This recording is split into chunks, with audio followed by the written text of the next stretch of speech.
మంత్రిగా విధులు నిర్వహించినటువంటి చిలకలూరుపేట సిద్ధమా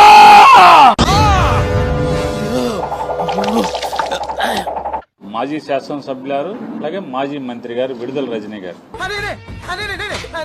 చిలకలూరిపేట సైబరాబాద్ మొక్క మీరు సైబరాబాద్ లో పెట్టిన చెట్టు ముక్క సార్ నేను.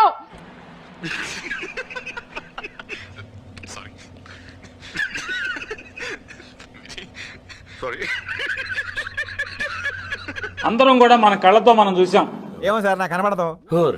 ఇదేమి విడుదల రజనీ గారో లేదా పేరుని నానినో లేకపోతే అప్పిరెడ్డి గారో అల్లిన కథ కాదు ఇది. ఎవడు అడిగాడ్రా నిన్ను? ఎవడు అడిగాడ్రా? బాధ్యతలు నిర్వర్తించినటువంటి ఒక వ్యక్తిని తన కారు ఎక్కుతుంటే ఏ రకంగా కనీసం నాలాంటి మగోడు ఎవడన్నా అయితే పోన్లే నీకు మూలశంక ఉన్నట్టున్నది. ఒక్క మూల కాదు, అన్ని మూలలో.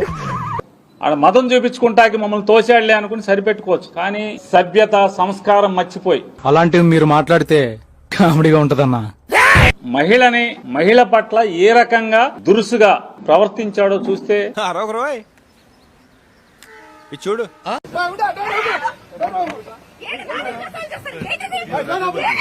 విన్నావా ఎంత ఇనసొంపుగా ఉందో ఆ స్టోను అంట.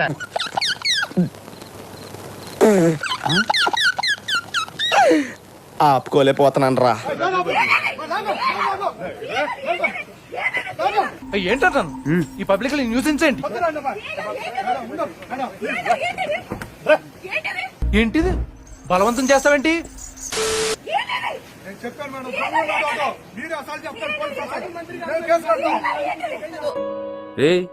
ఏంటిది మాకేంటిది అంటున్నాను.